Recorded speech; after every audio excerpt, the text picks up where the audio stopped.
Okay, folks, I'm going to take you through a couple of these slides. I'm trying not to go over 7 o'clock if at all possible. I know some of you are commuters, so I want to be very mindful of that, and I don't want you to miss your train and anything else. So before I get into some of the other biology, I'm not going to try to finish all the slides. Again, apologies on taking too much time with the last sort of module. Um, in retrospect, to be honest, I to this day I still don't know why I had depression, and I don't know if I will have it again. But one of the things that actually bothers me about all of this, and again, I've shared with some of you about this.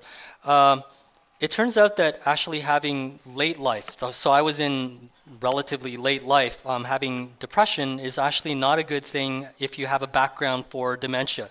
In retrospect, if I knew everything that I knew now and all the papers that I know now in terms of the publications that came out after 2009, I would never have tried to stress myself out the way that I did, because there's a lot that actually says that depressive symptoms in late life can actually be exacerbated and ultimately lead to dementia. And that's a very serious consequence. And again, I have to share with you, because I have with some of my other classes, that I do have some of the genetic predisposition for things like Alzheimer's disease and vascular dementia as well. So in retrospect, it was not a good idea. Never experiment on yourself. Don't do it. Bad thing, bad idea.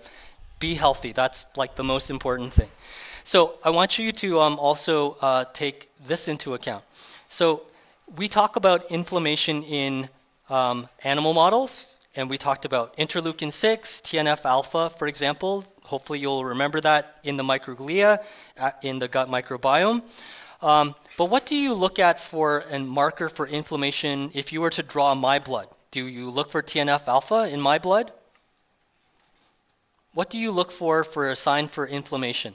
Those of you who are in LMP or who are taking courses in IM, do you remember what that marker is? Yeah, do you want to? White blood cells, if I'm looking for infection, perhaps, but I'm looking for an increase in inflammation, and just an inflammatory marker. Any ideas what that is? Yes. I could look for cytokines. Those are very expensive tests, but there's a better marker that people use. Yes. Could look for complement.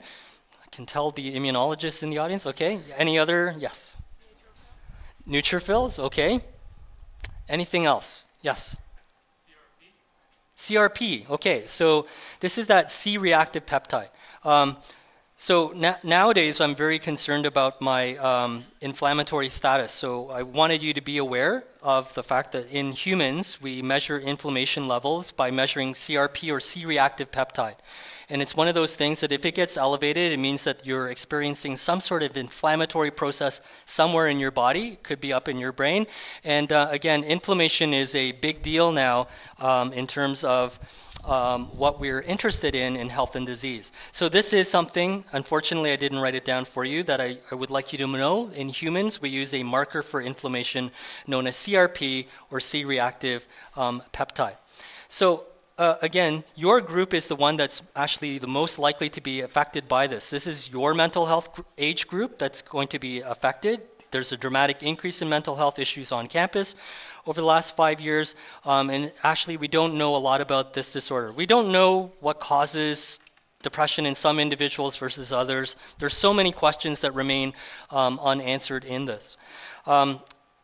Also, I wanted to talk to you very briefly about depression in general. Depression, as some of you are suggesting, brilliantly by the way, because this is the way that you should be thinking, depression isn't universal. If I have depression again, it's probably not going to look the same as it did the first time it hit me. You don't have the same flu all the time, right? The flu hits you in different ways, and it's also the same thing for mental health issues. We have things like dysthymia. It could be a mild form of depression. The bad thing is this form of depression lasts for several years. Usually depression, major depression, lasts for about 9 to 10 months or so, and then it gradually kind of clears up. We also can't tell if this is dysthymia or depression in younger individuals. So in children and adolescents, instead of being in a down mood or mildly depressed, they can simply be irritable or angry instead of looking like they're depressed. And again, the time frame might be different. Again, bipolar disorder or mania is another type of mental health illness where we have differences in depression as well as having senses of euphoria, having less need for sleep, often racing thoughts. You can't really keep track of what the person is thinking. They go from saying one thing to another and then jumping all over the place. And this form of manic depression in the old days or bipolar disorder is also really important as well. But I'm going to be talking to you about anxiety and major depressive disorder. And nowadays we kind of look at these together. They kind of go hand in hand. And generally speaking, when we're looking at major depressive disorder, in most cases, like 99.9% of the time, there's some sort of trigger. It's very hard to imagine, and there's only one mouse model that has a spontaneous form of depression where you are walking down the street and for no reason whatsoever, you suddenly fall into depression. I'm not talking sadness, I'm talking full-blown depression. There has to usually be some sort of stressful trigger that makes someone have these depressive episodes. So keep that in mind as well. This will affect normal functioning. It can last somewhere between 7 to 14 months. It's possible for you to have only one episode of major depression. However, it's more common to have more than one. So once you have one, you're more likely to have two. Once you have two, you're almost guaranteed that you're going to have a third episode of depression. Again, you can think of it as neuroplasticity in a bad way for your brain. Again, if you're taking a look at the epidemiology, and I'm still using DSM-4, the median age of onset is 30, but it actually fits your age range the best, 15 to 44. This is a very important age range because what's happening during the ages of 15 to 44? Nothing is happening between the ages of 15 to 44. That would be a terrible thing, wouldn't it? Maturation, hopefully, yes. Anything else? So what do most people do between the ages of 15 to 44? Yep, Nancy? Okay, I haven't heard that term before. I'm going to use that in some future lecture. So you're grinding in these years, right? Like really grinding.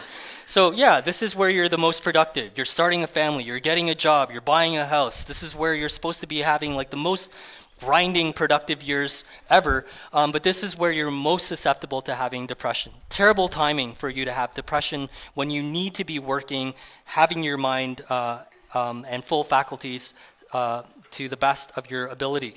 Affects females much more than males. It's consistently about 3 to 1. So some studies show it at 2 to 1, and some studies show it as like 3.5. But generally speaking, females are affected with depression much more than males are in general. So we don't really know the cause, which is again really upsetting for me. We don't know the cause of depression. This is probably due to a number of different factors that we're going to go through. Again, we like in our era, your era, we like to think of things really clean cut in terms of genetics. That was sort of the promise of the Human Genome Project. Like once we have fully mapped out the human genome, we will understand every disease that's out there, and that was the promise of the Human Genome Project when it was finished in the year 2000 and 2001. The problem is, now that we know all of these different genes, it's helped with some conditions that are purely genetic in origin, but a lot of these other things like major depression, Alzheimer's disease, Parkinson's, even multiple sclerosis, we don't really have a target gene for us to be able to work with. Completely irrational. Like, it makes no sense. So taking a look at the data for depression, for example, you would think that if you had an individual with a mental health disorder in your family, and if you had twin studies, that if one twin has depression and they're genetically identical, they're monozygotic twins, the other twin should have depression. Not true. They're at increased risk, but there's no guarantee that the second individual will have depression. So it can't purely be genetic. So there's a strong linkage or a suggestion that there's linkage. You can have any kind of mental health issue that will increase the odds that you have some sort of mental health issue like depression, but we don't know. There's no genetics. Most often it's associated with like neurochemical changes within the brain. We're going to be talking about that. And the other thing about major depression that I showed you before, there is a biology, because the biology suggests very strongly, and it has to be a biological phenomenon. If you have depression once, you're going to have a secondary episode. There's a 70% chance you'll have a second episode sometime in your life. And if you have a second episode, that third episode, you have like a 90% chance. Your brain has adapted. There's a biological consequence of having this happen to you before, and it will happen to you again. So let me ask you this. We don't know a lot about major depression. How do you get diagnosed with major depression? How did I get diagnosed with major depression? Any ideas? So we go in, we get this beautiful MRI scan. The MRI scan is read through an artificial intelligence buffer and says, based on all of these parameters, you most likely have depression, and you also had pizza for lunch. Yes? Is that how it works? Yes. It's usually assessed by a clinician. Someone has to sit there talking to you and asking you these questions. There is no blood test. I can't draw out your blood, look for a protein. Your protein levels for protein X are high, you have depression. Or this is your MRI scan. I'm sorry, this area of the brain says that you have depression. You talk to a clinician. And the clinician will ask you questions that are based on the DSM-4. They'll ask you questions that are based on all of these different changes that might occur in your mood, your sleep cycles, the way that you eat, all of these things. The problem is, if you're looking at this is ridiculous, right? So there's a whole sequela of things. You can either be insomnic, like me, you can't sleep, or you're sleeping more. So you're either sleeping less or you're sleeping more. You're either gaining weight or you're losing weight. So it's like an extreme, right? And you can also have a number of other things that are either one or the other. And it makes it really challenging, like what is happening in this particular disorder. So ultimately, someone sits down with you. This is one variant known as the PHQ-9. There are 9 questions that are asked. And someone just asks you, like, how many times a week did you have problems sleeping? Or did you have problems with this or that, or concentrating? And then you get a score. And then it's simply added up by the clinician. And the clinician, after adding it up, decides that based on a discussion with you, that you have moderate symptoms of depression, or you have moderately severe symptoms of depression. You should go on medication right away. Or you're at suicide risk. All of these things are done by a clinician.